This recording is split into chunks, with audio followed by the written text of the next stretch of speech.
औज़ुबिल्लाहि बिस्मिल्लाहिर्रहमानिर्रहीम। अल्लाह रब्बुल इज़्ज़त के बाबरकत नाम से मैं अपनी गुफ्तगू का आगाज़ करता हूँ।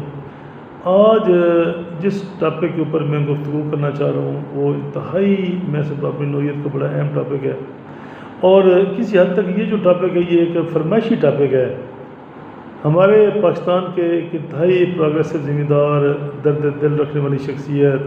इंतहाई वियन वाली शख्सियत, हमारे दीपालपुर के बहुत बड़े ज़िम्मेदार सैयद सरफराज हैदर गिलानी, अल्लाह ताला उनको अपनी ईमान में रखे, अल्लाह ताला उन पर और उनके ख़ानदान पर अपनी ख़ास रहमत नाज़िल फरमाए। उनका 3 दिन पहले मुझे फ़ोन आया और उन्होंने मुझे इसके बारे में पूछा कि रिज़ साहब मुझे ये बताएं कि ये जो हमारा पेस्टिसाइड का जो इतना यूज़ है हमारी वेजिटेबल्स के ऊपर और फ्रूट्स के ऊपर, तो जब ये हम वेजिटेबल और फ्रूट इस्तेमाल करते हैं तो हमारी बॉडी के ऊपर इसका क्या इम्पेक्ट आता है। तो इसके बारे में, और मैं मशकूर हूँ गिलानी साहब आपका कि आपने ये बड़ा अच्छा जो सवाल किया, और मैं जो मेरी आज की गुफ्तगू है ये उसी का जवाब है। नंबर 1 एक तो ये है कि जो कीड़ों और बीमारियों को कंट्रोल करने के लिए वेजिटेबल्स के ऊपर भी और फ्रूट्स के ऊपर भी स्प्रे करना हमारी मजबूरी है, क्योंकि इसके बगैर हम अपने कीड़ों को और बीमारियों को उसको कंट्रोल नहीं कर सकते। लेकिन इसके बारे में मुकम्मल जानकारी हासिल करना भी ज़रूरी है कि हमें कौन सी पेस्टिसाइड किस वक्त किस डोज में इस्तेमाल करनी चाहिए। लेकिन ये बात करने से पहले मैं गुजारिश करना चाहूँगा कि 4 किस्म के जो डिसऑर्डर्स आप कह लें, जो आप सिम्टम्स कह लें, जो आपका इम्पेक्ट कह लें, जो हमारे बॉडी के ऊपर, जो ह्यूमन बॉडीज़ के ऊपर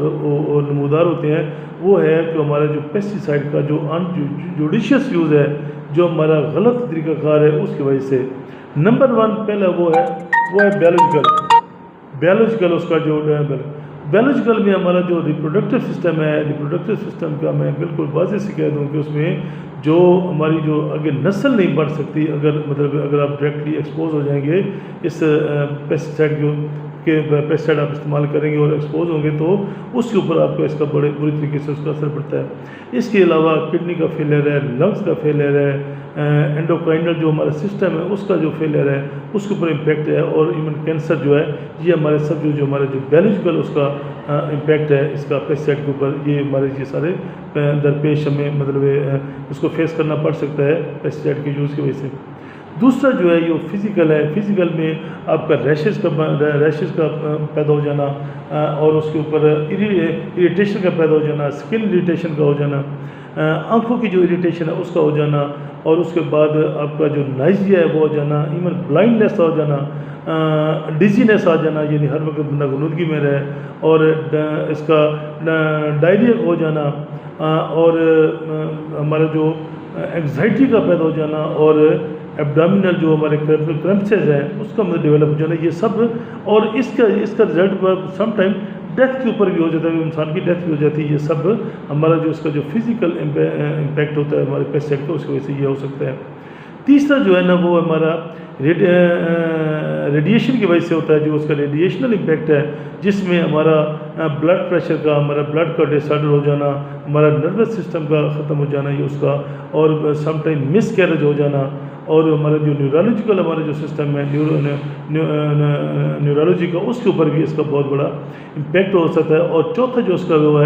है बिहेवियरल, कि हमारे इसकी वजह से, इन बीमारियों की वजह से हमारे जो बिहेवियर के ऊपर चेंज आ जाती है, और वो मैं समझता हूँ कि सम टाइम अल्लाह न करे तो वो जो ये जो सुसाइड का अटैम्प्ट कर लेना, ये सुसाइड के ऊपर बंदा के चले जाना, ये भी उसका मैं समझता हूँ ये पेस्टिसाइड के बहुत सीवियर जो इम्पैक्ट होता है ये होता है। अब हम लोग सब्जियों के ऊपर या फ्रूट्स के ऊपर मतलब यूज़ करते हैं, तो हमें कौन सी एहतियाती तदाबीर करनी चाहिए जिसकी वजह से हम इसके जो बुरा असर है उससे हम मतलब बच सकते हैं। उसके लिए नंबर 1 ज़्यादा जो सख्त दवाई हैं, जो ज़्यादा रेजिड्यूल वाली हैं, जिसका रेजिड्यूल पीरियड जिसका ज़्यादा है, हम कोशिश करें कि हम वो पेस्टिसाइड यूज़ ना करें। और उसके जो पेस्टिसाइड यूज़ करने से पहले ख़ास तौर पे वेजिटेबल के ऊपर भी और फ्रूट्स के ऊपर भी हम लेबल के ऊपर जो हिदायत हमारी दी हैं उनको अच्छी तरीके से पढ़ें, और एक जो टेक्निकली जो एक्सपर्ट बंदा है जिसको पता है, महकमा ज़राअत वाले जो एग्रीकल्चर के जो टेक्निकल लोग हैं, उनसे आप ज़रूर राय लें कि किस पेस्टिसाइड का कितना रेजिडुअल इम्पैक्ट है, ताकि उसके हिसाब से आप उसको स्प्रे करें, वो करें। दूसरी जो बात है गुजारिश करने से पहले कि सब्जियात जो होता है उनके ऊपर कोशिश करें कि आप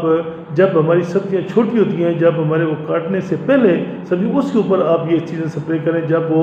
कटाई के नज़दीक होती हैं, फ्रूट्स हों या सब्जियों, तो उस वक्त आप स्प्रे ना करें। और मैं तीसरी जो बात है, सब्ज़ी काटने से पहले मैं गुजारिश करूँगा कम से कम 7 दिन पहले तक आप पेस्टिसाइड का जो वो स्प्रे है वो उसको ख़त्म कर दें, ताकि उसके ऊपर उसका कोई इम्पैक्ट ना आ जाए। चौथा जो बात है वो है कि हम सब्जियाँ अगर आगे इस्तेमाल करें तो हम 2% जो हमारा साल्ट का सोल्यूशन बना लें। साल्ट मतलब सोडियम क्लोराइड का जो साल्ट है 2% का, 2% का मतलब है 2 ग्राम पर लीटर के हिसाब से, ये उस हिसाब से हम वो साल्ट को 2% जो साल्ट का सोल्यूशन उससे बना के हम अच्छी तरीके से सब्जियों को अपना वाश करें, उनको इस तरीके से हम उसके असरात को कम कर सकते हैं। इसी तरीके से जो आपका फ्रूट्स हैं, फ्रूट्स को अगर आप ठंडे पानी के साथ आप अगर धोएंगे तो वो आप कर सकते हैं। और इस तरह के फ्रूट्स हैं या इवन वेजिटेबल्स हैं जिनको आप कच्चा खाना चाहते हैं, तो उनको अगर आप 4-5 मिनट अगर ठंडे पानी के साथ अगर उसको धो के अच्छी तरीके से मतलब मल मिला के धो के करेंगे, तो इसके भी ऊपर आप अच्छे तरीके से उसका कम कर सकते हैं। और अगर वो इस तरीके आप जो ब्रश लेके, यानी छोटे पैमाने पे आप ब्रश लेके उसके ऊपर आप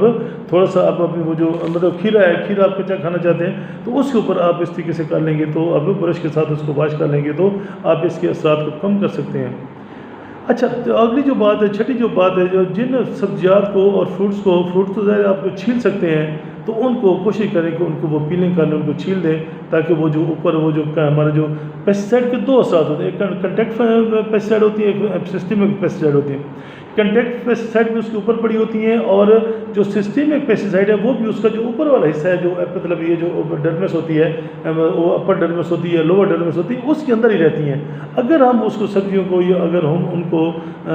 फ्रूट्स को हम अगर छील लेंगे, तो फिर वो उसका भी असर को हम उस पर काफ़ी कम कर सकते हैं। इसके बाद जो एक बड़ा अहम तरीका है ब्लांचिंग का।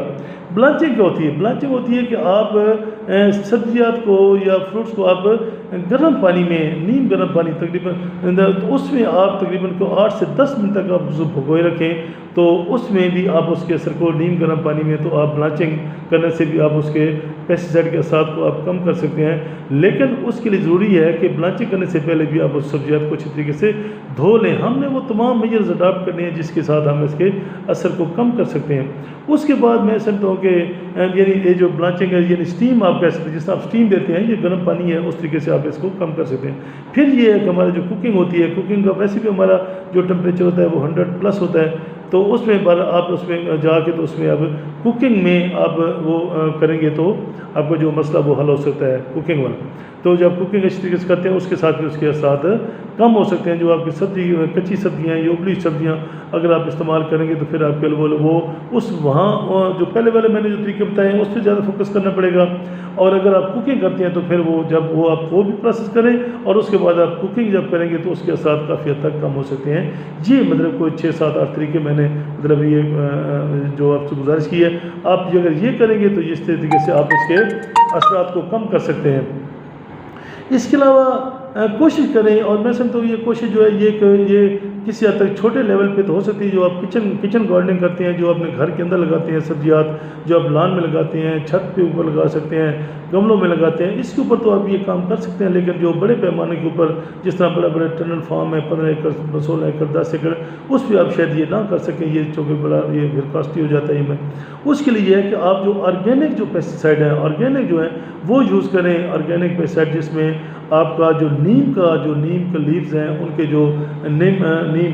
उसके जो लीव्स का जो एक्सट्रैक्ट है वो लेके आप उसके ऊपर स्प्रे करेंगे, तो इसके आपको कीड़ों को जो उसके ऊपर असर होता है सब्जी वो कम कर सकते हैं। फिर ये होता है कि आप जो साल्ट का स्प्रे भी कर सकते हैं। तीसरे नंबर पे आप ये जो गार्लिक है, और उसके अलावा आपका ऑनियन जो है, प्याज है, इसका भी इसको आप अगर एक्सट्रैक्ट निकाल के, इसका पानी निकाल के, इसको फिर पानी के साथ मिक्स करके आप स्प्रे करें, तो इसके भी ये भी एक किस्म की ऑर्गेनिक पेस्टिसाइड आपकी बन सकती हैं। और फिर उसके बाद यूकलिप्टस जो हमारा ऑयल है, यूकलिप्टस जो हमारा ये पैदा हो रहा है, इसका जो है, इसको अगर आप थोड़ा सा इसको क्रश करें और इसको मतलब करें, तो ये भी हमारा इसका जो एक्सट्रैक्ट निकलेगा, जो उसका पानी होगा, तो वो भी जहरीला पानी होता है, वो भी किसी हद तक वो उनको कंट्रोल करने में हम उसको स्प्रे कर देते हैं, तो वो भी, क्योंकि ये जो चीज़ें हैं जो मैंने गुजारिश की, इनका कोई रेसिडुअल इम्पैक्ट नहीं है, इनके ऊपर आप करेंगे तो ये फौरी आपका ये वाश करेंगे तो आपको उसका ठीक कर देंगे। अच्छा, दूसरी जो बात है, ये तो इंसेक्टिसाइड के हवाले से बात की थी मैंने, फंजासाइड के हवाले से, क्योंकि जो बीमारियां जो मतलब फंगस मौजूद है, फंगस के लिए आपको फंजासाइड स्प्रे करना चाहते हैं करना पड़ता है। उसके लिए मेरी गुजारिश है कि उसके लिए ज़्यादा परेशान होने की ज़रूरत नहीं है। जो फंजासाइड्स हैं उनका ज़्यादा रेसिडुअल इम्पैक्ट भी एक तो नहीं होता, दूसरा ये है कि वो सिंपल वाश करने से वो आपका वो हो सकता है। उसके अलावा लेकिन अगर आप फंजासाइड को मतलब जो स्प्रे करने वाले लोग हैं उनके लिए ज़रूरी है कि जो फंजासाइड को जब वो स्प्रे करते हैं तो उस वक्त उसका ज़रा कंट्रोल करना चाहिए, क्योंकि उसमें भी आपकी जो इरिटेशन है, आपकी जो थ्रोट इरिटेशन है, फिर आपके बाद उसकी स्नीजिंग होती है, ये नहीं मतलब छींकें ज़्यादा आनी, कफिंग ज़्यादा आनी है, या उसका जो आपकी आंखों की इरिटेशन है, ये बड़ा जब आप फंजासाइड को आप एक्सपोज होते हैं, इंसान एक्सपोज होता है, स्प्रे करता है, तो या उसमें ये इसका आपको प्रॉब्लम आ सकता है। तो उसके लिए कोशिश करें आप जो फंजासाइड्स हैं उसका भी एहतियात करें, जिस तरह मैंने इंसेक्टिसाइड का बताया है, उसके लिए फंजासाइड का भी आप जो हमारे इस वक्त जो सल्फ़र है, सल्फ़र को यूज़ करें एज ए फंजासाइड, उसमें पोटाशियम बाइकार्बोनेट का आप इस्तेमाल करें एज ए फंजासाइड करें, या जो कॉपर बेस्ड हमारे फंजासाइड है वो यूज़ करें, तो ये आपका अच्छा उसका आपका रिजल्ट भी आ जाएगा और उसके ऊपर कोई उसका नुकसान भी नहीं हो जाएगा। इस तरीके से अब मतलब मैं समझता हूँ कि मार्केट में अवेलेबल हैं बायो फंजासाइड मौजूद हैं। उस बायो फंजासाइड में मतलब वो लोग कुछ को बैक्टीरिया होते हैं जो उसका जो पैथोजन है उसको इस तरीके से कंट्रोल कर लेते हैं, उसको ट्रैप कर लेते हैं कि उसका वो आगे वो बढ़ भी नहीं सकता, और वो इधर कंट्रोल भी हो जाता है। तो ये कुछ चीज़ें हैं जो आप इसको करने के साथ जो मैंने गुजारिश की थी कि पेस्टिसाइड के हवाले से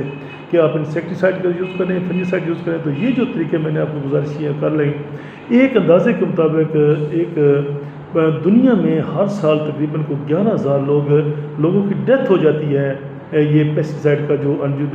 यूज़ करते हैं, वो स्प्रे करते हैं, या वो उसकी वजह से जो उसका आपकी जो बॉडी के ऊपर जो उसका इम्पैक्ट आता है उसकी वजह से 11,000, और ये नंबर थोड़ा नहीं है। और तकरीबन को 20 से 25% के जो सर्वे है वो 20 से 25% लोग जो इसको पेस्टिसाइड को एक्सपोज होते हैं, तो उनका भी ये बहुत बड़ा इधर हर साल कोई ना कोई ये हमारा एक नंबर है जो जिससे वो उनको कोई ना कोई बीमारी लायक हो जाती है। तो इस बीमारी को इसको कंट्रोल करने के लिए जितना बड़ा नंबर है, तो मेरे मोहतरम मेरे भाइयों, मैंने जो गुजारिशात की हैं उसके ऊपर अमल करेंगे तो आप इसको आप भी बच सकेंगे, अपनी फैमिली को बचा सकेंगे, अपने बच्चों को बचा सकेंगे, और ख़ास तौर के ऊपर जो आपके छोटे बच्चे हैं, जो नन्हे मुन्ने बच्चे हैं, जो दूध पीते बच्चे हैं, जो आपके छोटे जिनका जो एक इम्यून सिस्टम जो इतना डेवलप नहीं हुआ है, वो इसमें जो डायरेक्टली एक्सपोज होते हैं, तो लिहाजा इसलिए कोशिश करें कि ये अपनी ख़ास तौर पर जो प्रेग्नेंट वुमेन है वो, या जिनके अभी बच्चे छोटे हैं, जो दूध पीते बच्चे हैं, जो माएँ हैं, उनको इससे कितना दूर रखें, तो इसका आपका बहुत ज़्यादा आप इसके असरात से अपने आप को बचा सकते हैं। तो अल्लाह ताला आपका हामी नासिर हो। तो मैं वंस अगेन किबला सरफराज हैदर गिलानी साहब आपका मशकूर हूँ कि आपने इंतहाई अहम टॉपिक के ऊपर मुझे ये गुफ्तगू करने का मौका दिया, और ताकि मैं अपने जो पाकिस्तानी हमारे जो बहन भाई हैं, हमारे जो बच्चे हैं, जो हमारी आने वाली नस्ल है, जो पौध है, हम उसको अपने इसके बुरे असर से महफूज कर सकें। अल्लाह ताला आपका हामी नासिर हो। Thank you. अस्सलाम वालेकुम।